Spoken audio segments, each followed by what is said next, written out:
नमस्कार दोस्तों, आर के फिजिकल एजुकेशन क्लासेस की यूट्यूब चैनल पर आप सभी का हार्दिक स्वागत। दोस्तों, प्रतिदिन के प्रक्रम के साथ जो आज अपनी यहाँ पे एमसीक्यू सीरीज रहेगी वो रहेगी यहाँ पे सीरीज नंबर 37। और चैनल पर पहली बार विजिट कर रहे हैं तो आर के फिजिकल एजुकेशन क्लासेस को आप सब्सक्राइब कर ले और बेल आइकन को प्रेस कर लेता है कि आने वाली क्लासों का नोटिफिकेशन आपको यहाँ पे मिलता रहे। दोस्तों, अपन ने जो 9,999 क्वेश्चन चला रखे उसके पार्ट नंबर 37 रहेगा। और क्लास को शुरू करने से पहले सभी दोस्तों एक बार क्लास को शेयर कर दे और लाइक कर दे, फिर अपन यहाँ पे क्लास को कंटिन्यू करते हैं। तो सभी दोस्तों एक बार अपने अपने ग्रुपों में क्लास को शेयर कर दे। तो चलिए दोस्तों, अपन ने आज जो है यहाँ पे 37 रहेगी। यहाँ पे जो 37 है उसका यहाँ पे क्वेश्चन नंबर 771 से यहाँ पे स्टार्ट रहने वाला है।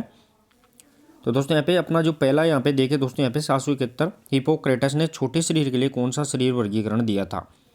दोस्तों हिपोक्रेटस की बात कर रहे हैं अपन यहाँ पे। उसने यहाँ पे शॉर्टेस्ट बॉडी के लिए है यहाँ पे कौन सा टाइप बताया है वो अपने यहाँ पे बताना है। और क्लास में जुड़ गए हैं सभी दोस्त तो क्लास को शेयर भी कर दे। दोस्तों यहाँ पे छोटे शरीर की बात कर रहे हैं, लंबा शरीर और छोटा शरीर है। यहाँ पे लंबाई के आधार पर बात की गई है। तो हिपोक्रेटस ने छोटे शरीर के लिए कौन सा वर्गीकरण दिया है, फिजिक हैबिटस, एंडोमॉर्फिक, विसरोटोनिया या फिर एपोप्लेक्टिक हैबिटस। क्वेश्चन नंबर यहाँ पे 771 और जो सही आंसर रहेगा दोस्तों यहाँ पे वो ध्यान रखना है कि हिपोक्रेटस ने जो छोटे शरीर के व्यक्ति के लिए है वहाँ पे एपोप्लेक्टिक हैबिटस के यहाँ पे वर्गीकृत किया है। साथ ही में दोस्तों अगर लंबा शरीर व्यक्ति को पूछा जाए तो हिपोक्रेटस के अनुसार जो लंबा शरीर का होता है लंबा, उसके लिए है यहाँ पे फिजिक हैबिटस यहाँ पे बताया गया है। तो दोनों ही अपने को यहाँ पे ध्यान रखना है। छोटा है वो यहाँ पे एपोप्लेक्टिक हैबिटस और यहाँ पे लंबा शरीर वाले व्यक्ति के लिए फिजिक हैबिटस यहाँ पे बताया गया है। अब देखिए दोस्तों यहाँ पे तो यहाँ पे सही आंसर बता दिया गया है एपोप्लेक्टिक हैबिटस। साथ ही में दोस्तों हिपोक्रेटस को ध्यान रखना है यहाँ पे क्या माना गया है, शरीर वर्गीकरण का प्रारंभिक जनक माना गया है। ये अपने को यहाँ पे ध्यान रखना है। इन्होंने शरीर बनावट के आधार पर है वो यहाँ पे हैबिटस बताए हैं, यानी शरीर की बनावट कैसी है, छोटी है या लंबी है, इस आधार पर इसने यहाँ पे हैबिटस यहाँ पे शरीर का वर्गीकृत किया गया है। नेक्स्ट और आगे क्वेश्चन नंबर 772 देखिए दोस्तों। शेल्डन ने सेरेब्रोटोनिक किस शरीर वर्गीकरण को कहा है। जो शेल्डन का जो वर्गीकरण है जिसे अपन सोमेटोटाइपिंग के नाम से जानते हैं दोस्तों, यहाँ पे जो सोमेटोटाइपिंग है वो वर्गीकृत किया था। इसमें है दोस्तों यहाँ पे जो सेरेब्रोटोनिक है वो किस प्रकार का वर्गीकरण यहाँ पे बताया गया है वो अपने यहाँ पे बताना है। शेल्डन ने 3 प्रकार का वर्गीकरण बताया दोस्तों यहाँ पे, एंडोमॉर्फिक, मेसोमॉर्फिक और एक्टोमॉर्फिक। जिसे अपन किस नाम से जानते हैं दोस्तों यहाँ पे एंडोमॉर्फिक, जिसे विसरोटोनिया। साथ ही में दोस्तों यहाँ पे सोमेटोटोनिया और सेरेब्रोटोनिया। तो यहाँ पे क्वेश्चन नंबर 772 और जो सही आंसर रहेगा दोस्तों यहाँ पे जो एक्टोमॉर्फिक व्यक्ति होता है दोस्तों यहाँ पे क्वेश्चन नंबर 772 का सही आंसर आएगा एक्टोमॉर्फिक व्यक्ति जो लंबा और पतला होता है दोस्तों यहाँ पे उसको यहाँ पे सेरेब्रोटोनिक की संज्ञा यहाँ पे दी गई है। ये अपने को यहाँ पे ध्यान रखना है। अब देखिए दोस्तों यहाँ पे फैक्ट भी दिया गया है। तो फैक्ट क्या दिया गया है कि विलियम शेल्डन है वो शेल्डन है उसने सोमेटोटाइपिक सिद्धांत दिया है। साथ ही में सेरेब्रोटोनिक स्वभाव का व्यक्ति होता है वो एक्टोमॉर्फिक शरीर से संबंधित होता है, यानी ये पतला और लंबा और यहाँ पे चिड़चिड़ा स्वभाव का व्यक्ति यहाँ पे माना गया है। क्लास को सभी दोस्त शेयर कर दीजिए, शेयर और लाइक जरूर कर दिए दोस्तों। नेक्स्ट और अगला क्वेश्चन अपना रहने वाला है वो देखिए दोस्तों यहाँ पे क्वेश्चन नंबर 773 रहेगा। क्वेश्चन नंबर 773 देखिए दोस्तों यहाँ पे अविकसित व्यक्ति का क्रेसमैन ने कौन सा प्रकार बताया है। अविकसित व्यक्ति की बात कर रहे हैं दोस्तों यहाँ पे which type was described by Kretschmer of under development person की यहाँ पे बात की गई है वो अपने यहाँ पे बताना है। अब क्रेसमैन ने दोस्तों यहाँ पे 4 प्रकार का व्यक्तित्व बताया है। इसमें यहाँ पे पिकनिक, एथलेटिक, एस्थेनिक और डाइप्लास्टिक है। वो यहाँ पे 4 के 4 प्रकार है दोस्तों यहाँ पे ये क्रेसमैन के हैं।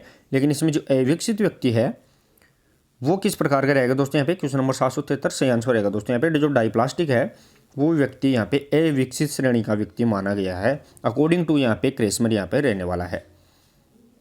देखिए दोस्तों नेक्स्ट तो यहाँ पे 4 प्रकार के व्यक्ति बताए हैं, पिकनिक, एथलेटिक, एस्थेनिक और यहाँ पे डाइप्लास्टिक। जिसमें सबसे मजबूत व्यक्ति मोटा व्यक्ति होता है वो यहाँ पे मोटा पिकनिक, मजबूत होता है वो एथलेटिक और यहाँ पे एस्थेनिक कमजोर पतला व्यक्ति और डाइप्लास्टिक विकसित यहाँ पे रहने वाला है। तो ये अपने को यहाँ पे फैक्ट याद रखने हैं। नेक्स्ट और आगे क्वेश्चन नंबर 774 देखिए दोस्तों। मानव शरीर के आकार और समानुपात के मापन को क्या कहते हैं दोस्तों। What is the measurement of human body size and proportion called है वो अपने को यहाँ पे बताना है। यानी मानव शरीर के जो आकार है और जो समानुपात है, इसके मापन को अपन किस नाम से जानते हैं, वो अपने को यहाँ पे बताना है क्वेश्चन नंबर 774 के अंदर। किंशियोलॉजी, एंथ्रोपोमेट्री, फिजियोलॉजी और एनाटॉमी। चलिए दोस्तों, सभी दोस्तों को कमेंट में अपने अपने टाइप कर देते रहना है जल्दी से, और सही आंसर रहेगा दोस्तों यहाँ पे 774 में, वो यहाँ पे एंथ्रोपोमेट्री के नाम से जाना जाता है। यानी शरीर का जो मेजरमेंट होता है दोस्तों, आकार और समानुपात, जिसमें अपन वसा, उसकी लंबाई और साथ ही में दोस्तों यहाँ पे मोटाई से संबंधित बातें करते हैं, वो एंथ्रोपोमेट्री यहाँ पे रहने वाली है। अब देखिए दोस्तों, यहाँ पे एंथ्रोपोमेट्री में क्या किया जाता है कि एंथ्रोपोमेट्री के अंदर मानव शरीर के विज्ञान मापन है दोस्तों, यहाँ पे शरीर के माप का विज्ञान है, और ये खेल विज्ञान और चिकित्सा विज्ञान में महत्वपूर्ण होता है। सबसे इंपॉर्टेंट है वो यहाँ पे स्पोर्ट्स साइंस, और साथ ही में दोस्तों यहाँ पे मेडिकल लाइन के अंदर भी है, वो इंपॉर्टेंट यहाँ पे रहने वाला है। यानी एंथ्रोपोमेट्री के क्या करता है, शरीर के माप का विज्ञान माना जाता है। ये अपने को यहाँ पे फैक्ट याद रखना है। नेक्स्ट और आगे क्वेश्चन नंबर 775 देखिए दोस्तों, किस शरीर वर्गीकरण की विशेषता स्थूलता से संबंधित है। स्थूलता यानी इसको हम ओबेसिटी की बात कर रहे हैं, मोटापे की बात कर रहे हैं, वो किससे यहाँ पे संबंधित यहाँ पे रहने वाली है, वो अपने को यहाँ पे बताना है। किस शरीर के वर्गीकरण की विशेषता यहाँ पे स्थूलता यानी ओबेसिटी, मोटापे से संबंधित रहेगी। एक्टोमॉर्फिक, एंडोमॉर्फिक, एथलेटिक या डाइप्लास्टिक। क्वेश्चन नंबर यहाँ पे 775, और जो सही आंसर रहेगा दोस्तों, जो एंडोमॉर्फिक यहाँ पे रहने वाली है, वो ध्यान रखना दोस्तों, यहाँ पे मोटापे, स्थूलता और यहाँ पे व्यक्ति रहेगा जो यहाँ पे लंबा मोटा व्यक्ति होता है, और यहाँ पे बहिर्मुखी व्यक्ति होता है, स्वभाव प्रिय आनंद प्रिय व्यक्ति यहाँ पे रहने वाला है। देखिए दोस्तों यहाँ पे तो इसका फैक्ट दिया गया है कि एंडोमॉर्फिक जो शरीर में वसा की मात्रा अधिक होती है, यानी इसमें फैट ज़्यादा होता है, मोटा होता है, साथ ही ये शरीर क्या होता है, गोलाकार होता है, बिल्कुल यहाँ पे गोल मटोल व्यक्ति रहता है। ये अपने को यहाँ पे फैक्ट इसका यहाँ पे याद रखना है। इसके अंदर व्यक्ति मोटापा ज़्यादा रहेगा, वसा की मात्रा ज़्यादा रहेगी, आनंद प्रिय रहेगा, और यहाँ पे बहिर्मुखी व्यक्ति तो यहाँ पे इसका स्वभाव के आधार पर माना जाता है। नेक्स्ट और आगे क्वेश्चन नंबर 776 देखिए दोस्तों, क्वेश्चन नंबर 776 रहेगा दोस्तों यहाँ पे कि शरीर प्रणाली का वर्गीकरण करने वाला पहला व्यक्ति कौन है, यानी who considered the first classify body system है, वो अपने को यहाँ पे बताना है, वो यहाँ पे कौन रहने वाला है। हिपोक्रेटस, बीन, हल या सेल्डन। क्वेश्चन नंबर 776 के अंदर बताना दोस्तों, यहाँ पे शरीर प्रणाली की बात कर रहे हैं दोस्तों अपन, उसका वर्गीकरण करने वाला पहला व्यक्ति कौन रहेगा। तो यहाँ पे क्वेश्चन नंबर 776 और जो सही आंसर रहेगा दोस्तों सेल्डन है, वो शरीर प्रणाली, ध्यान रखना शरीर प्रणाली की बात करें, शरीर को आकार के आधार पर है वो यहाँ पे हिपोक्रेटिस था, लेकिन यहाँ पे शरीर प्रणाली है वो इसको यहाँ पे कंसिडर करने वाला सेल्डन यहाँ पे पहला व्यक्ति यहाँ पे माना गया है। देखिए दोस्तों यहाँ पे दोनों में फर्क है, तो सेल्डन है वो यहाँ पे फर्स्ट व्यक्ति है जिसने यहाँ पे क्लासिफाइड किया है बॉडी का। साथ ही में दोस्तों यहाँ पे हिपोक्रेटस को शरीर संरचना के प्रारंभिक वर्गीकरण का श्रेय दिया जाता है। हिपोक्रेटस को तो शरीर संरचना के प्रारंभिक वर्गीकरण का दिया जाता है, दोनों में ही अंतर अपने को यहाँ पे फैक्ट याद रखना है। नेक्स्ट और आगे क्वेश्चन नंबर 777 देखिए दोस्तों, सेल्डन ने मेसोमॉर्फिक के लिए कौन सा मानक दिया है। दोस्तों यहाँ पे सेल्डन है जिसने सोमेटोटाइपिक यहाँ पे वर्गीकृत किया था, उसमें जो मेसोमॉर्फिक है यहाँ पे टाइप, उसमें कौन सा यहाँ पे इसकी रेटिंग स्केल यहाँ पे रहने वाली है। और सभी दोस्त जो जुड़ जाते हैं दोस्तों, आप तुरंत ही क्लास को शेयर भी कर देते हैं और लाइक भी जरूर कर दें, फिर अपन यहाँ पे लगातार क्वेश्चंस को आगे बढ़ाते रहते हैं, तो शेयर और लाइक जरूर ज़्यादा से ज़्यादा करते रहे सभी दोस्त। तो सेल्डन ने दोस्तों यहाँ पे 3 प्रकार का व्यक्तित्व बताया था, एंडोमॉर्फिक, मेसोमॉर्फिक और एक्टोमॉर्फिक। तो दोस्तों यहाँ पे जो फैक्ट आपको ध्यान रखना है कि यहाँ पे जो मेसोमॉर्फिक के लिए है दोस्तों यहाँ पे वो कौन सा रहेगा। तो यहाँ पे मेसोमॉर्फिक के लिए दोस्तों यहाँ पे जो मजबूत शरीर का व्यक्ति होता है उसके लिए माना गया है। तो यहाँ पे क्वेश्चन नंबर 777 और जो सही आंसर रहेगा दोस्तों यहाँ पे तो 1-7-1 है यहाँ पे मेसोमॉर्फिक का रहेगा। साथ ही में दोस्तों 7-1-1 है वो यहाँ पे एंडोमॉर्फिक का यहाँ पे रहने वाला है, और यहाँ पे 1-1-7 है रेटिंग स्केल, वो यहाँ पे एक्टोमॉर्फिक के रहने वाले। तो तीनों को ही अपने को यहाँ पे फैक्ट याद रखने हैं। देखिए दोस्तों यहाँ पे तो यहाँ पे सही आंसर रहने वाला सेल्डन को सोमेटोटाइपिंग प्रणाली, सेल्डन ने की जो सोमेटोटाइपिंग प्रणाली है उसमें 1 से 7 तक का स्कोर यहाँ पे रेटिंग स्कोर रखा गया है। मेसोमॉर्फ में मांसपेशियाँ विकसित यहाँ पे मजबूत होती है दोस्तों, यहाँ पे मजबूत विकसित यहाँ पे मानी गई है। नेक्स्ट और आगे देखिए दोस्तों यहाँ पे क्वेश्चन नंबर 778, क्वेश्चन नंबर 778 रहेगा दोस्तों यहाँ पे कि एक्टोमॉर्फिक व्यक्ति की विशेषता कौन सी होती है वो अपने को यहाँ पे बताना है। एक्टोमॉर्फिक की बात करें दोस्तों, अपन व्यक्तित्व का वर्गीकरण एक्टोमॉर्फिक है, तो इसकी विशेषता कौन सी रहेगी। अब ये यहाँ पे शेल्डन के अकॉर्डिंग पूछा जा रहा है दोस्तों, यहाँ पे शेल्डन के अकॉर्डिंग कि एक्टोमॉर्फिक की विशेषता कौन सी रहेगी। तो यहाँ पे दोस्तों एक्टोमॉर्फिक का अगर रेटिंग स्केल देखें तो यहाँ पे 1, 1, 7 यहाँ पे रहने वाली है। इसके अकॉर्डिंग आप अनुमान लगा सकते हैं कि इसके यहाँ पे कौन सी विशेषता है यानी एक्सट्रोवर्ट है, एडवेंचर है, स्ट्रॉन्ग बॉडी है, इंट्रोवर्ट है। तो यहाँ पे क्वेश्चन नंबर 778 और जो सेंस रहेगा दोस्तों, जो एक्टोमॉर्फिक पतला लंबा शरीर चिड़चिड़ा रहेगा, तो यहाँ पे अंतर्मुखी इंट्रोवर्ट के नाम से इसे इसकी सही आंसर यहाँ पे रहने वाला है। अब देखिए दोस्तों यहाँ पे फैक्ट भी दिया गया है। तो फैक्ट क्या दिया गया है दोस्तों यहाँ पे कि एक्टोमॉर्फ जो व्यक्ति होता है वो शरीर से दुबला पतला होता है, साथ ही में और प्राय अंतर्मुखी यानी इंट्रोवर्ट स्वभाव का रहता है और चिड़चिड़ा व्यक्ति रहता है। ये भी अपने को ध्यान रखना है, इसका स्वभाव कैसा है, तो चिड़चिड़ा स्वभाव का यहाँ पे रहने वाला है। नेक्स्ट और आगे देखिए दोस्तों यहाँ पे क्वेश्चन नंबर 779 में देखिए दोस्तों, 779 रहेगा दोस्तों यहाँ पे कोशिका का पावर हाउस किसे कहते हैं।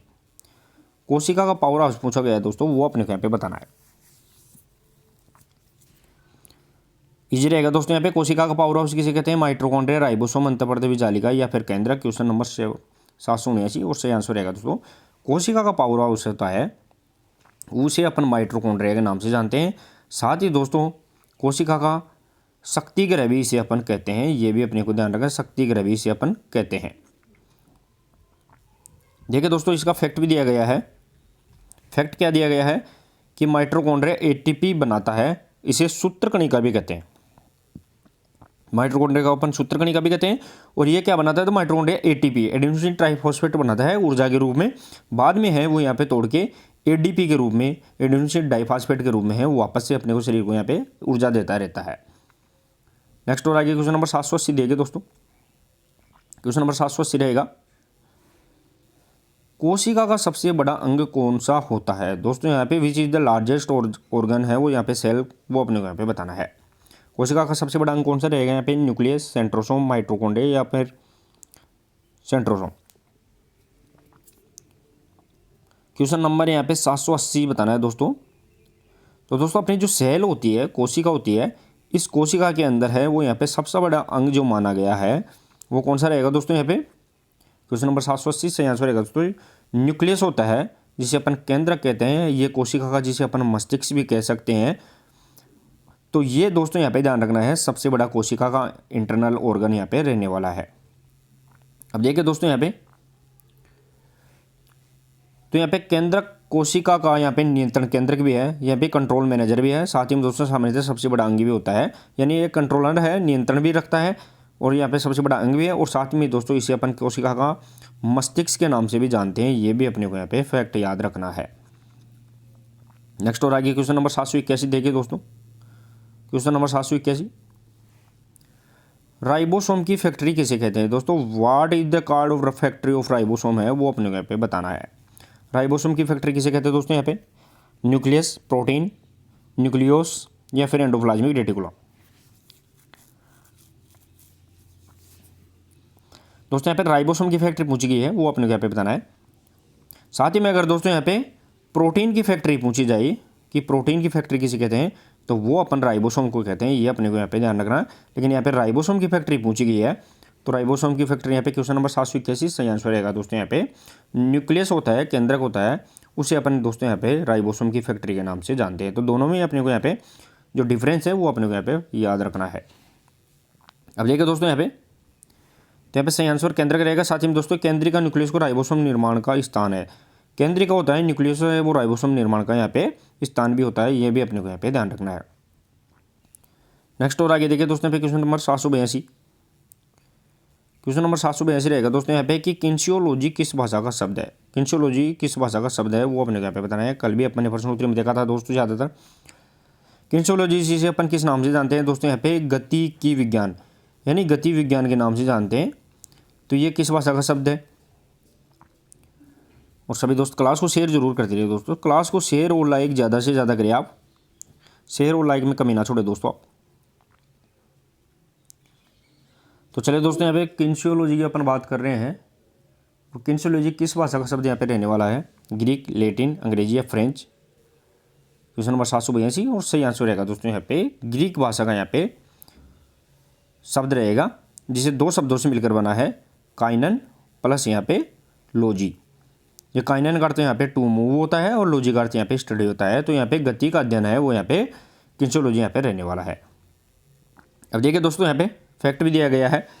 फैक्ट क्या दिया गया है कि किंसियोलॉजी है जिसमें काइनेस और यहाँ पे लॉजी है। तो लॉजी का अर्थ यहाँ पे स्टडी होता है और यहाँ पे काइनेसिस का अर्थ होता है वो यहाँ पे मूवमेंट होता है। तो यहाँ पे गति का अध्ययन है, यहाँ पे गति की विज्ञान है वो यहाँ पे किंसियोलॉजी का यहाँ पे शब्द रहने वाला है। नेक्स्ट और आगे क्वेश्चन नंबर 783 देखिए दोस्तों।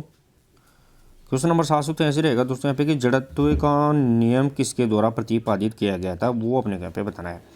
दोस्तों जड़त्व की बात कर रहे हैं जिसे अपन लॉ ऑफ इनर्शिया के नाम से जानते हैं, लॉ ऑफ इनर्शिया के नाम से जानते हैं। तो ये किसके द्वारा यहाँ पे प्रतिपादित किया गया था? न्यूटन, आर्किमिडीज, जेबिनेस या अल्बर्ट आइंस्टीन? कौन सा यहाँ पे रहने वाला है?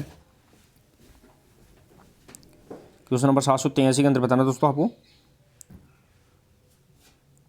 और सही आंसर रहेगा दोस्तों यहाँ पे जड़त्व का जो नियम दिया गया था क्वेश्चन नंबर 783 और सही आंसर रहेगा दोस्तों यहाँ पे न्यूटन के द्वारा है। न्यूटन ने है दोस्तों यहाँ पे गति के 3 नियम बताए थे जिसमें यहाँ पे जड़त्व का नियम, प्रथम नियम जिसे प्रथम नियम के नाम से भी जानते हैं, दूसरा यहाँ पे संवेग और समय का नियम, तीसरा यहाँ पे क्रिया प्रतिक्रिया का नियम। तो ये 3 नियम यहाँ पे न्यूटन के द्वारा यहाँ पे दिए गए थे।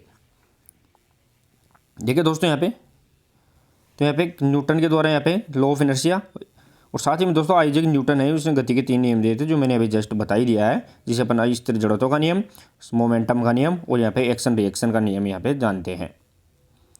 नेक्स्ट और आगे क्वेश्चन नंबर 784 देखिए दोस्तों। क्लास को ज़्यादा से ज़्यादा शेयर करें सभी दोस्त, लाइक भी करें शेयर भी करें। क्वेश्चन नंबर यहाँ पे 784 रहने वाला है कि लाल रक्त कणिकाओं का निर्माण कहाँ होता है? दोस्तों where are red blood cells formed है वो अपने को यहाँ पे बताना है, कहाँ बनती है वो अपने को यहाँ पे बताना है। रेड ब्लड सेल जिसे अपन आरबीसी के नाम से जानते हैं, इसे अपन एरिथ्रोसाइट के नाम से जानते हैं, एरिथ्रोसाइट के नाम से जानते हैं और जिनका जीवन काल 120 दिन यहाँ पे रहने वाला है। क्वेश्चन नंबर यहाँ पे 784 में बताना है दोस्तों, बोन मेरो, लीवर, हार्ट या लंग्स? क्वेश्चन नंबर यहाँ पे 784 और जो सही आंसर रहेगा दोस्तों, जो बोन मेरो होती है, अस्थि मज्जा होती है, उसमें यहाँ पे रेड ब्लड सेल आरबीसी का यहाँ पे निर्माण होता है। ये क्या होती है दोस्तों, अपनी जो हड्डियाँ होती हैं, इन हड्डियों के जो यहाँ पे बीच का जो भाग होता है जिसे अपन शाफ्ट के नाम से जानते हैं, इन शाफ्ट में है वो यहाँ पे आरबीसी का निर्माण यहाँ पे होता है। ये अपने को यहाँ पे ध्यान रखना है। अब देखिए दोस्तों यहाँ पे नेक्स्ट क्वेश्चन 785 रहने वाला है। लाल रक्त कणिकाओं का जीवन काल यहाँ पे कितना होता है, यानी what is the life fan RBC है वो अपने को यहाँ पे बताना है। अभी जस्ट मैंने बताया है दोस्तों कि आरबीसी का जो निर्माण होता है वो किस में होता है दोस्तों, यहाँ पे जो हड्डियों के जो बीच का जो शाफ्ट भाग होता है उसमें यहाँ पे रहने वाला है।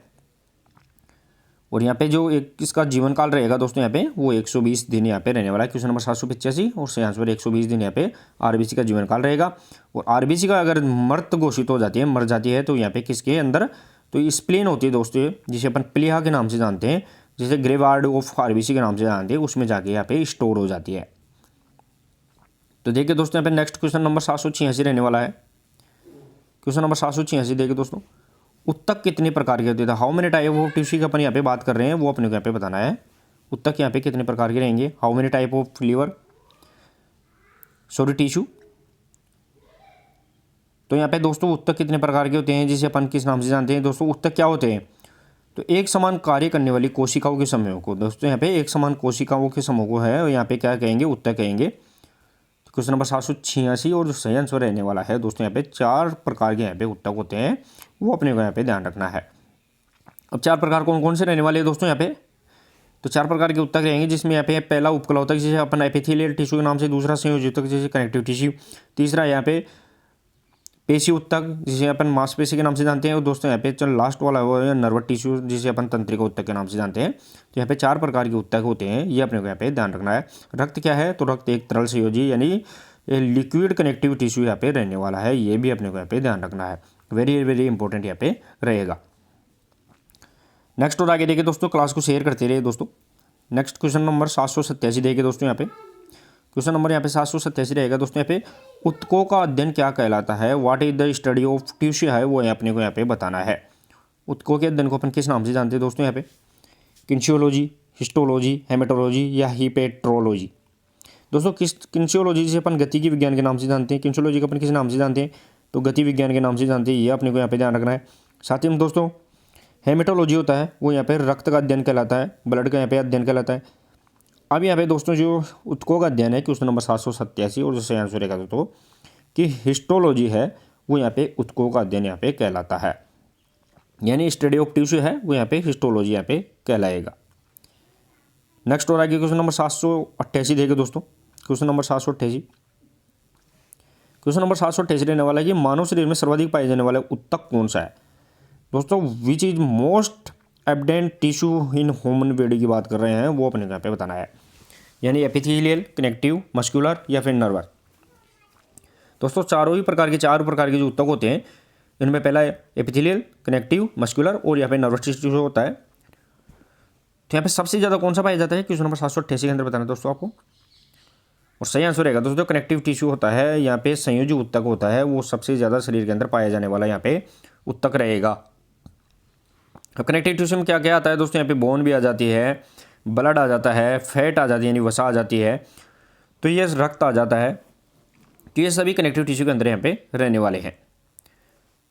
नेक्स्ट और आगे क्वेश्चन नंबर 789 देखिए दोस्तों, क्वेश्चन नंबर 789, रक्त का अध्ययन क्या कहलाता है। दोस्तों what is the study of blood की बात कर रहे हैं, वो अपने यहाँ पे बताना है कि रक्त का अध्ययन क्या कहलाएगा। और सभी दोस्त क्लास को ज़्यादा से ज़्यादा शेयर करते रहे दोस्तों, शेयर और लाइक ज़्यादा से ज़्यादा करें। शेयर और लाइक में आपका महीना छोड़ो दोस्तों, आपके लिए लगातार है वो यहाँ पे फ्री ऑफ कॉस्ट यहाँ पे लगातार आपकी तैयारी को और भी मजबूत कराने के लिए, आपकी लक्ष्य को प्राप्त करने के लिए लगातार क्लासें ली जा रही है। तो आपका यहाँ पे दायित्व है कि आप क्लास को शेयर और लाइक ज़्यादा से ज़्यादा करते रहे। दोस्तों यहाँ पे स्टडी ऑफ ब्लड के बारे में पूछा गया है, वो अपने को यहाँ पे बताना है। तो दोस्तों यहाँ पे हिस्टोलॉजी होता है वो उत्कों का अध्ययन, जिसे अभी अब जस्ट में अपन ने देखा है उत्कों का अध्ययन हिस्टोलॉजी रहेगा। फिजियोलॉजी यहाँ पे शरीर क्रिया विज्ञान से संबंधित रहेगा। एंजियोलॉजी यहाँ पे रक्त परिसंचरण से संबंधित रहेगा। तो दोस्तों यहाँ पे हेमेटोलॉजी रहेगा क्वेश्चन नंबर 789, और हेमेटोलॉजी दोस्तों यहाँ पे रक्त का अध्ययन स्टडी ऑफ यहाँ पे ब्लड रहने वाला है। अब देखिए दोस्तों यहाँ पे नेक्स्ट क्वेश्चन नंबर रहेगा क्वेश्चन नंबर 790 देखिए दोस्तों, रक्त का लाल रंग किसके कारण होता है। तो why blood red in colour है वो यहाँ पे अपने को बताना है, वो किसके कारण यहाँ पे रहता है। दोस्तों ब्लड होता है, ब्लड का फॉर्मेशन आपको पता होना चाहिए कि ब्लड दो तरीके से बनता है, जिसमें 55% है यहाँ पे प्लाज्मा होता है, और साथ ही में दोस्तों यहाँ पे 45% इसमें कणिकाएं जिसे अपन सेल्स के नाम से जानते हैं।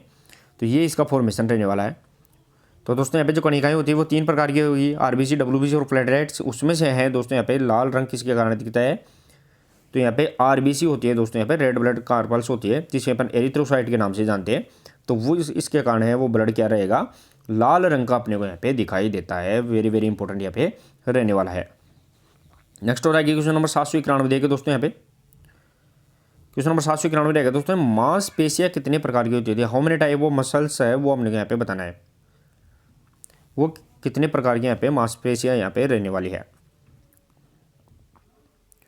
4, 3, 2, 1 क्वेश्चन नंबर यहाँ पे 791, और जो सही आंसर रहेगा दोस्तों यहाँ पे वो ध्यान रखना है कि जो मांसपेशियाँ होती है वो यहाँ पे 3 प्रकार की रहेगी, जिसे अपन किस नाम से जानते हैं दोस्तों यहाँ पे, तो ऐच्छिक, अनैच्छिक और कार्डियक मसल्स के नाम से जानते हैं। वॉलेंट्री, इनवॉलेंट्री और कार्डियक मसल्स यहाँ पे रहने वाली है।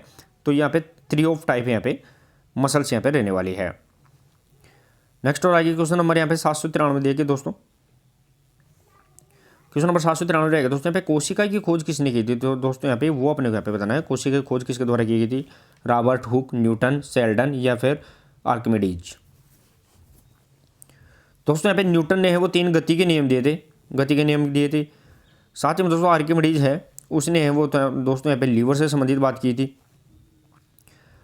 साथ ही में दोस्तों यहाँ पे जो कोशावाद है, कोशिका का सिद्धांत है, वो स्लाइडेन और समान के द्वारा कोशिका सिद्धांत दिया गया था। तो यहाँ पे जो कोशिका की खोज की गई थी वो यहाँ पे क्वेश्चन नंबर 793 और सही आंसर रहेगा दोस्तों यहाँ पे रॉबर्ट हुक के द्वारा यहाँ पे कोशिका की खोज यहाँ पे 1665 के अंदर यहाँ पे की गई थी। तो ये एक मर्द सेल यहाँ पे रहने वाली है। नेक्स्ट हो आगे देखिए दोस्तों, यहाँ पे फैक्ट भी दिया गया है। फैक्ट क्या दिया गया है दोस्तों, यहाँ पे फैक्ट दिया गया है कि रॉबर्ट हुक ने 1665 के अंदर है दोस्तों यहाँ पे कॉर्क के पतले टुकड़े पे मधुमक्खी के छत्ते के समान संरचनाएं देगी, जिसे इसने क्या नाम दिया था, सेल नाम दिया था। इसका वर्णन उसकी पुस्तक है माइक्रोग्राफिया, ग्राफिया उसके अंदर यहाँ पे किया गया है। तो यहाँ पे ध्यान रखना है कि जो रॉबर्ट हुक की पुस्तक कौन सी है, माइक्रोग्राफिया, इसके अंदर है यहाँ पे इसका वर्णन भी मिलता है, जिसकी 1665 में इसकी खोज की थी। और ये मधुमक्खी के छत्ते के समान यहाँ पे कोर्क की जैसी संरचना है वो यहाँ पे इसने देखी थी सबसे पहले। ये भी अपने को यहाँ पे फैक्ट याद रखना है। नेक्स्ट और आगे क्वेश्चन नंबर 794 देखिए दोस्तों, यहाँ पे जीवित कोशिका की खोज किसने की थी। दोस्तों यहाँ पे जीवित कोशिका की बात कर रहे हैं, वो अपने यहाँ पे बताना है। अभी जस्ट अपन ने देखा है दोस्तों यहाँ पे कोशिका खोज 1665 के अंदर है दोस्तों, यहाँ पे वो रॉबर्ट हुक के द्वारा की गई थी, लेकिन ये मर्त सेल थी।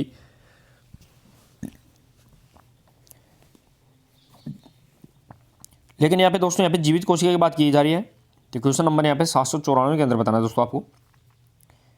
क्वेश्चन नंबर 794 रहेगा दोस्तों यहाँ पे, और जो सही आंसर रहेगा दोस्तों यहाँ पे एंटोनी ल्यूवेनहोक के द्वारा, ध्यान रखना है एंटोनी ल्यूवेनहोक के द्वारा है दोस्तों यहाँ पे जीवित कोशिका खोज की गई थी। वो यहाँ पे 1674 के अंदर यहाँ पे जीवित कोशिका की खोज यहाँ पे पहली बार ल्यूवेनहोक के द्वारा, जिसमें उसने बैक्टीरिया, शुक्राणु ऐसी कोशिकाओं के अंदर यहाँ पे कोशिका देखी थी। अब देखिए दोस्तों यहाँ पे फैक्ट भी दिया गया है। फैक्ट क्या दिया गया है, एंटोनी ल्यूवेनहोक है दोस्तों, उसने 1674 में है वो यहाँ पे सूक्ष्मदर्शी से जीवित कोशिका की खोज की थी। इन्हें सूक्ष्म जीव विज्ञान यानी माइक्रोबायोलॉजी है दोस्तों, इसका जनक भी यहाँ पे माना जाता है। जो बायोलॉजी है, सूक्ष्म जीव विज्ञान है, इसका जनक फादर ऑफ माइक्रोबायोलॉजी है, वो भी इस ल्यूवेनहोक को यहाँ पे माना जाता है। नेक्स्ट और आगे क्वेश्चन नंबर 795 देखिए दोस्तों। क्वेश्चन नंबर 795 रहेगा दोस्तों, यहाँ पे सेल शब्द की उत्पत्ति किस भाषा से हुई है। दोस्तों सेल शब्द की बात कर रहे हैं, और सेल का अर्थ क्या होता है दोस्तों, यहाँ पे सेल शब्द बायोलॉजी के अंदर देखें तो सेल का अर्थ तो यहाँ पे कोशिका यहाँ पे रहने वाली है। तो सेल शब्द की उत्पत्ति किस भाषा से रहेगी, लैटिन, जर्मन, फ्रेंच या इंग्लिश।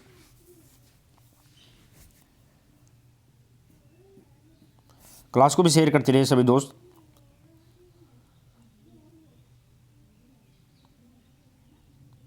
क्वेश्चन नंबर यहाँ पे 795 रहेगा दोस्तों, और जो सही आंसर रहेगा दोस्तों सेल शब्द की उत्पत्ति है वो यहाँ पे लैटिन भाषा के शब्द से हुई है।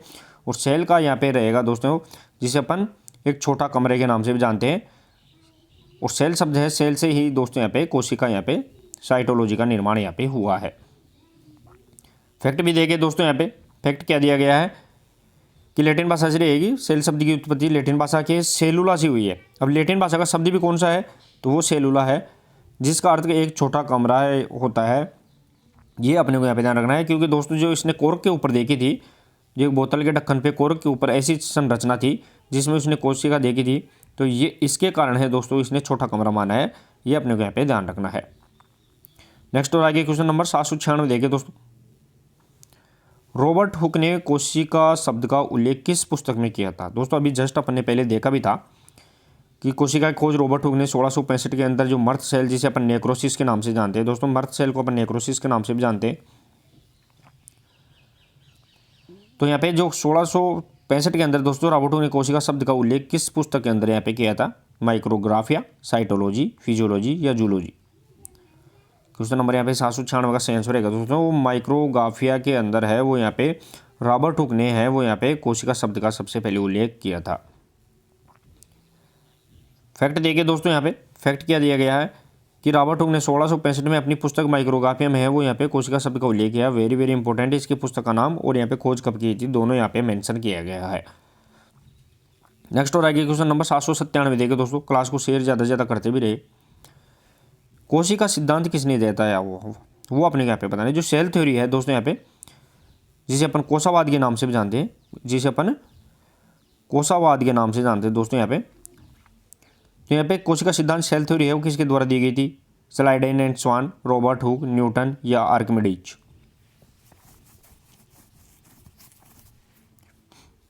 चलिए दोस्तों यहाँ पे क्वेश्चन नंबर 797 का जो सही आंसर रहेगा दोस्तों यहाँ पे स्लाइडेन और स्वान है वो यहाँ पे इसके द्वारा है, वो यहाँ पे कोशावाद दिया गया था, जिसमें जो स्वान है वो यहाँ पे जंतु वैज्ञानिक था दोस्तों, और यहाँ पे जो स्लाइडेन है वो यहाँ पे तो दोस्तों यहाँ पे जीव वैज्ञानिक यहाँ पे रहने वाला है।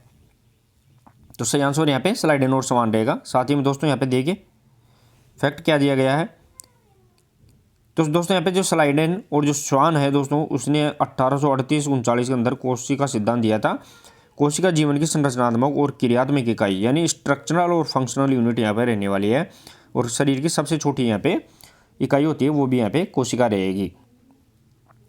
नेक्स्ट और आगे क्वेश्चन नंबर 798 देखिए दोस्तों, यहाँ पे क्वेश्चन नंबर 798 रहेगा, कोशिका विभाजन का प्रतिपादन किसने किया था। दोस्तों यहाँ पे कोशिका विभाजन या जिसे अपन सेल डिवीजन के नाम से जानते हैं, वो यहाँ पे किसके द्वारा प्रतिपादित किया गया था।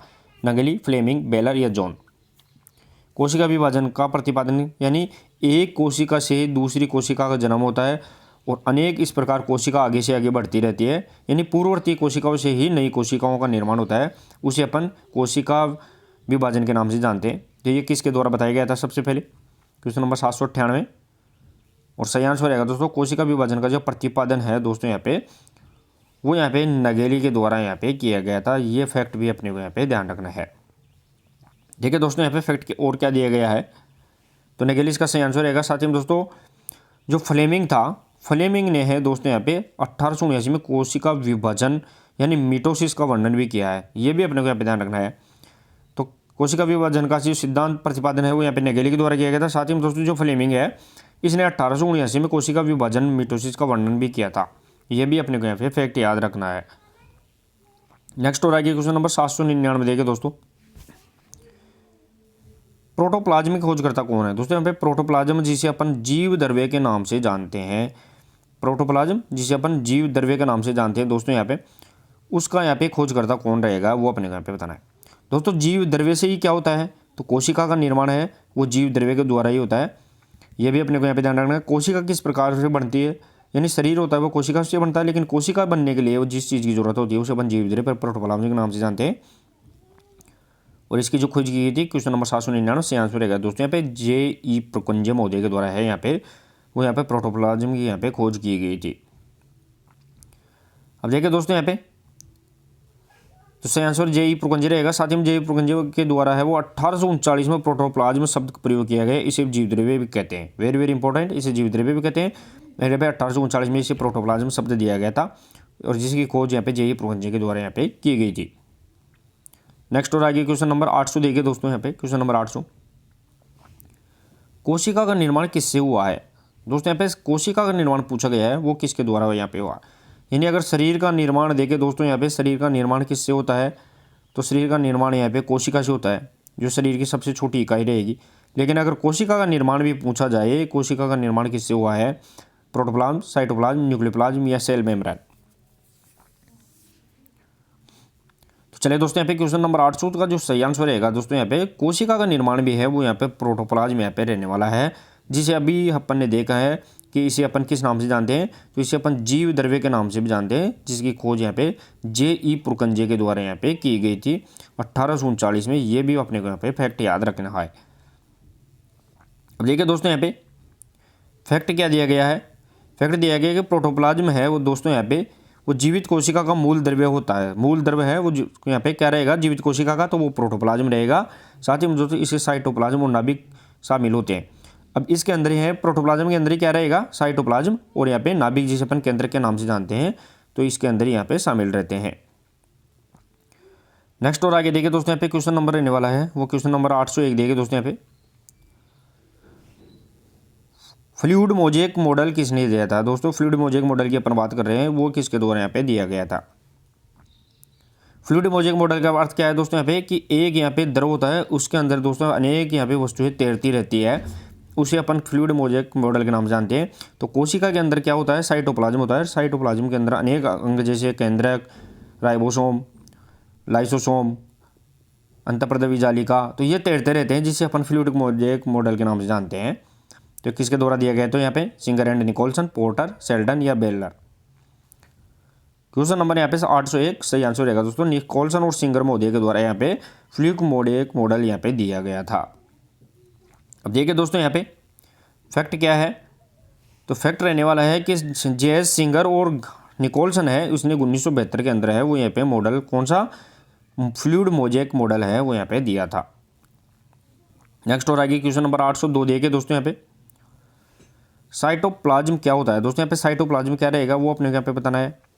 तो सेल सब्सटेंस रहेगा, सेल वॉल, सेल मेम्ब्रेन या न्यूक्लियस। साइटोप्लाज्म क्या होता है, क्लास को भी शेयर करते रहे सभी दोस्त ज़्यादा से ज़्यादा। तो चलिए दोस्तों यहाँ पे क्वेश्चन नंबर 802 के अंदर जो साइटोप्लाज्म जैसे दोस्तों कोशिका होती है, इस कोशिका के अंदर जो द्रव भरा रहता है, इस द्रव को ही अपन किस नाम से जानते हैं दोस्तों, यहाँ पे साइटोप्लाज्म के नाम से जानते हैं, जिसे अपन कोशिका द्रव्य, इसे अपन कोशिका द्रव्य का नाम से भी जानते हैं। तो यहाँ पे क्वेश्चन नंबर 802 का सही आंसर यहाँ पे रहने वाला है कोशिका द्रव्य, जिसे सेल सब्सटेंस के नाम जानते हैं, इसे अपन साइटोप्लाज्म यहाँ पे नाम से जाना जाता है। नेक्स्ट और आगे देखिए दोस्तों, यहाँ पे फैक्ट क्या है। तो फैक्ट रहेगा दोस्तों यहाँ पे कि साइटोप्लाज्म क्या होता है, कोशिका झिल्ली यानी सेल मेम्ब्रेन और केंद्र के बीच होता है। जितना भी जेली जैसा पदार्थ होता है लिक्विड, वो यहाँ पे क्या रहेगा, साइटोप्लाज्म यहाँ पे रहने वाला है। साथ ही में सभी कोशिका के अंग इसके अंदर यहाँ पे तैरते रहते हैं। तो यहाँ पे कोशिका के सभी अंग होते हैं, अंग जो आप यहाँ पे लाइसोसोम केंद्रक सभी इसके अंदर यहाँ पे रहेगी। साथ ही में दोस्तों यहाँ पे जेली जैसा पदार्थ होता है लिक्विड, और केंद्रक होता है उसके बाहर होता है, और यहाँ पे जो सेल मेम्ब्रेन होती है उसके अंदर यहाँ पे बीच में जो भी पदार्थ भरा होता है वो यहाँ पे टोटल साइटोप्लाज्म कोशिका द्रव्य यहाँ पे रहने वाला है। नेक्स्ट और आगे क्वेश्चन नंबर 803 देखे दोस्तों, यहाँ पे क्वेश्चन नंबर 803, एंडोप्लाज्मिक रेटिकुलम की खोज किसने की थी। दोस्तों एंडोप्लाज्मिक रेटिकुलम की अपन बात कर रहे हैं, जिसे अपन ER के नाम से जानते हैं, और ये दो प्रकार की यहाँ पे रहने वाली है, स्मूथ एंडोप्लाज्मिक रेटिकुलम SER, और यहाँ पे रफ एंडोप्लाज्मिक रेटिकुलम यानी SER और RER यहाँ पे रहने वाली है। तो एंडोप्लाज्मिक रेटिकुलम की खोज किसके द्वारा की गई दोस्तों, यहाँ पे पोर्टर, कोलिकर, बेंडा या पेलेडे। क्वेश्चन नंबर यहाँ पे 803, और जो सही आंसर रहेगा दोस्तों यहाँ पे पोर्टर मोदी के द्वारा यहाँ पे एंडोप्लाज्मिक रेटिकुलम की यहाँ पे खोज की गई थी। अब देखिए दोस्तों यहाँ पे फैक्ट भी इंपॉर्टेंट रहेगा। फैक्ट क्या रहेगा दोस्तों यहाँ पे कि जो पोर्टर है, KR पोर्टर की बात करें, उसने 1945 में एंडोप्लाज्मिक रेटिकुलम की खोज की थी। कब की थी, 1945 में की थी। अब ये दो प्रकार की होती है, एक रफ होती है, रफ एंडोप्लाज्मिक रेटिकुलम, और एक स्मूथ एंडोप्लाज्मिक रेटिकुलम। जो स्मूथ होती है दोस्तों उस पर क्या रहेगा, वसा रहेगी। साथ ही में दोस्तों यहाँ पे जो रफ एंडोप्लाज्मिक रेटिकुलम होता है उसमें यहाँ पे राइबोसोम यहाँ पे होता है, ये भी अपने को यहाँ पे ध्यान रखना है। नेक्स्ट और आगे देखिए दोस्तों यहाँ पे क्वेश्चन नंबर 804, कोशिका का प्लेटफॉर्म किसे कहते हैं। दोस्तों यहाँ पे प्लेटफॉर्म ऑफ सेल है वो अपने को यहाँ पे बताना है। कोशिका का प्लेटफॉर्म, एंडोप्लाज्मिक रेटिकुलम, कोशिका द्रव्य, राइबोसोम या माइटोकॉन्ड्रिया। दोस्तों माइटोकॉन्ड्रिया को तो अपन जान ही थे, कोशिका का इसे पावर हाउस के नाम से जानते हैं, पावर हाउस। राइबोसोम है उसे अपन प्रोटीन की फैक्ट्री के नाम से जानते हैं, प्रोटीन की फैक्ट्री। साथ ही में दोस्तों यहाँ पे कोशिका द्रव्य, तो यहाँ पे क्वेश्चन नंबर 804 और सही आंसर रहेगा दोस्तों एंडोप्लाज्मिक रेटिकुलम होता है, उसे अपन कोशिका का प्लेटफॉर्म के नाम से जानते हैं। ये दो प्रकार की यहाँ पे रहने वाली है। अब देखिए दोस्तों यहाँ पे फैक्ट क्या दिया गया है। फैक्ट दिया गया कि एंडोप्लाज्मिक रेटिकुलम यहाँ पे क्या करता है, प्रोटीन संश्लेषण और यहाँ पे परिवहन का काम भी करता है, यानी ये ट्रांसपोर्ट का काम भी करेगा, और प्रोटीन का यहाँ पे स्टोर करने का, संश्लेषण करने का कार्य भी है यहाँ पे एंडोप्लाज्मिक रेटिकुलम के द्वारा यहाँ पे किया जाता है। नेक्स्ट और आगे क्वेश्चन नंबर 805 देखिए दोस्तों, माइटोकॉन्ड्रिया की खोज किसने की थी। दोस्तों यहाँ पे माइटोकॉन्ड्रिया की बात कर रहे हैं, जिसे अपन कोशिका का पावर हाउस, शक्ति ग्रह और साथ में इसे ऊर्जा ग्रह के नाम से जानते हैं। तो यहाँ पे माइटोकॉन्ड्रिया है, इसकी खोज किसके द्वारा की थी, जिसने है वो यहाँ पे ऊर्जा किसके रूप में, ATP के रूप में यहाँ पे ऊर्जा को संग्रहित रखता है। साथ ही में दोस्तों ये तोड़ के वापस ADP एडिनोसिन ट्राइफॉस्फेट में यहाँ पे ऊर्जा को देता है। तो क्वेश्चन नंबर 805 सही आंसर रहने वाला है दोस्तों यहाँ पे कि कोलिकर महोदय के द्वारा यहाँ पे माइटोकॉन्ड्रिया की खोज की गई थी। खोज की बात कर रहे हैं दोस्तों अपन। अब इसके फैक्ट भी देखिए दोस्तों, एक बार आप फैक्ट आप देखने में आपको समझ में आ जाएगी खोज किसके द्वारा, कोलिकर के द्वारा। लेकिन अल्टमैन ने है दोस्तों इसे मानव का क्या कहा था, बायोप्लास्ट। 1890 में इसे मानव का बायोप्लास्ट कहा था। साथ ही जो कार्ल बेंडा है दोस्तों यहाँ पे, कार्ल बेंडा ने इसे माइटोकॉन्ड्रिया का नाम दिया था। तो नाम किसके द्वारा, तो कार्ल बेंडा के द्वारा 1898 में दिया गया था। लेकिन इसे अल्टमैन ने इसे मानव का बायोप्लास्ट कहा था, ये भी अपने को यहाँ पे ध्यान रखना है। और किसकी खोज है वो यहाँ पे कोलिकर के द्वारा की थी। सभी फैक्ट अपने को यहाँ पे अलग अलग यहाँ पे याद रखने हैं। नेक्स्ट और आगे क्वेश्चन नंबर 806 देखिए दोस्तों, कोशिका में श्वसन का केंद्र कौन सा होता है। दोस्तों कोशिका के अंदर जो यहाँ पे रेस्पिरेटरी सेंटर है वो यहाँ पे कौन सा रहेगा, वो अपने को यहाँ पे बताना है। माइटोकॉन्ड्रिया, गोल्गी, राइबोसोम या फिर लाइसोसोम। क्वेश्चन नंबर यहाँ पे 806 और सही आंसर रहेगा दोस्तों यहाँ पे वो ध्यान रखना है कि जो माइटोकॉन्ड्रिया होता है वो कोशिका का अंदर यहाँ पे श्वसन सेंटर भी रहेगा, पावर हाउस यानी ऊर्जा ग्रह भी रहेगा, शक्ति ग्रह भी रहेगा। ये अपने को यहाँ पे ध्यान रखना है। तो वेरी इंपॉर्टेंट यहाँ पे माइटोकॉन्ड्रिया, जिसे कार्ल बेंडा ने है दोस्तों इसको माइटोकॉन्ड्रिया नाम दिया था। खोज इसकी कोलिकर ने की थी, और यहाँ अल्टमैन ने इसे मानव का बायोप्लास्ट कहा था। तो सभी फैक्ट अपने को यहाँ पे याद रखने हैं। अब देखिए दोस्तों यहाँ पे फैक्ट भी दिया गया है। तो फैक्ट क्या दिया गया है दोस्तों यहाँ पे, माइटोकॉन्ड्रिया ATP बनाकर कोशिका को ऊर्जा प्रदान करता है। ATP बनाकर यानी एडिनोसिन ट्राइफॉस्फेट के नाम से जानते हैं। जो वापस से दोस्तों यहाँ पे शरीर को क्या देता रहता है, कोशिका को यहाँ पे ऊर्जा यहाँ पे देता रहता है। नेक्स्ट और आगे क्वेश्चन नंबर 807 देखिए दोस्तों, कोशिका का यातायात प्रबंधक किसे कहते हैं। दोस्तों यहाँ पे ट्रैफिक मैनेजर ऑफ सेल की बात कर रहे हैं, तो वो किसे कहा जाता है वो अपने को यहाँ पे बताना है।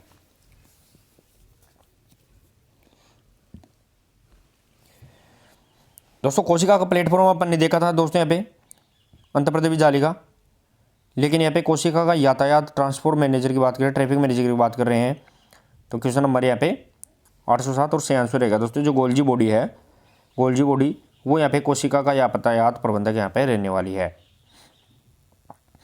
क्वेश्चन नंबर यहाँ पे, और इसका यहाँ पे देखिए दोस्तों यहाँ पे फैक्ट क्या दिया गया है कि जो कैमिलो गोल्जी ने है 1898 के में गोल्जी तंत्र जिसे अपन गोल्जी एपरेटस के नाम से जानते हैं, उसकी यहाँ पे खोज की थी। और यहाँ पे प्रोटीन के संशोधन और साथ ही में परिवहन का कार्य भी क्या करता है दोस्तों यहाँ पे, तो यहाँ पे गोल्जी कोई के द्वारा यहाँ पे किया जाता है। गोल्जी बॉडी है वो शरीर में क्या करेगी दोस्तों यहाँ पे, तो गोल्जी बॉडी वो शरीर के अंदर यहाँ पे प्रोटीन का संश्लेषण और परिवहन का यहाँ पे कार्य करती है। नेक्स्ट और आगे क्वेश्चन नंबर 808 देखिए दोस्तों, प्रोटीन की फैक्ट्री किसे कहते हैं। दोस्तों यहाँ पे प्रोटीन की फैक्ट्री पूछी गई है, वो अपने यहाँ पे बताना है। अभी दोस्तों अपन ने देखा था कि राइबोसोम की फैक्ट्री किसे कहते हैं, तो राइबोसोम की अगर फैक्ट्री की बात करें तो वो यहाँ पे केंद्रक को बोलते हैं, केंद्रक को राइबोसोम की फैक्ट्री कहते हैं। लेकिन अगर प्रोटीन की फैक्ट्री की बात करें तो क्वेश्चन नंबर यहाँ पे 808 का जो सही आंसर रहेगा दोस्तों यहाँ पे, तो राइबोसोम को अपन किस नाम से जानते हैं दोस्तों यहाँ पे, तो राइबोसोम को अपन प्रोटीन की फैक्ट्री के नाम से जाना जाता है। साथ ही में दोस्तों शरीर का कोशिका का सबसे छोटा अंग भी है वो यहाँ पे राइबोसोम यहाँ पे रहने वाला है। अब देखिए दोस्तों यहाँ पे फैक्ट क्या दिया गया है कि राइबोसोम प्रोटीन संश्लेषण का मुख्य स्थल होता है, यानी प्रोटीन का जो खजाना होता है यहाँ पे राइबोसोम रहेगा, और राइबोसोम की फैक्ट्री बोले तो यहाँ पे केंद्रक रहेगा। तो ये अपने को यहाँ पे दोनों ही यहाँ पे डिफरेंस यहाँ पे याद रखने हैं। नेक्स्ट और आगे क्वेश्चन नंबर 809 रहेगा दोस्तों यहाँ पे कि अंतर्राष्ट्रीय वॉलीबॉल महासंघ की स्थापना कब हुई थी। दोस्तों यहाँ when was the international volleyball federation है वो यहाँ पे कब बनी थी वो अपने को यहाँ पे बताना है।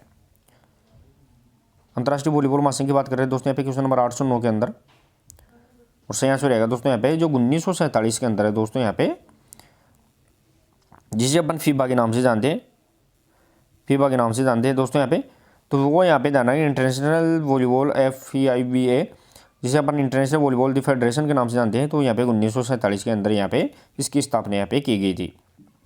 अब देखिए दोस्तों यहाँ पे जो फेडरेशन इंटरनेशनल दी वॉलीबॉल है जिसे अपन फीबा के नाम से जानते हैं, तो इसकी स्थापना 1947 के अंदर यहाँ पे लूसानी स्विट्जरलैंड के अंदर यहाँ पे की गई थी। नेक्स्ट और आगे क्वेश्चन नंबर 810 देखिए दोस्तों यहाँ पे,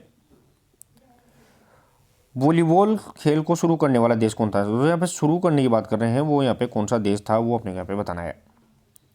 दोस्तों वॉलीबॉल जिसकी स्थापना यहाँ पे फीबा है, FIVA फीबा फेडरेशन इंटरनेशनल दी वॉलीबॉल एसोसिएशन के नाम से जानते हैं दोस्तों यहाँ पे, जिसकी स्थापना 1947 में हुई थी।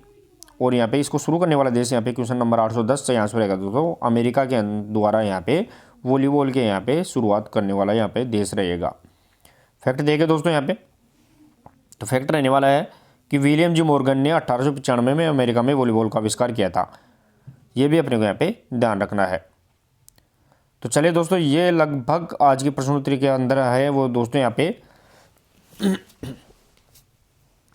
तो ये अपन ने यहाँ पे लगभग क्वेश्चन 810 तक अपन ने कंप्लीट कर लिए हैं, 793 यहाँ पे। तो यहाँ पे कितना स्कोर आप कर पाए हैं वो ज़रूर बताएं, और क्लास कैसी लगी वो भी कमेंट करके ज़रूर बताएं। अगर अच्छी लगी तो क्लास को शेयर और लाइक ज़रूर करें। मिलते हैं दोस्तों एक नेक्स्ट और इंपॉर्टेंट प्रश्नोत्तरी के साथ, तब तक के लिए धन्यवाद। Thank you so much.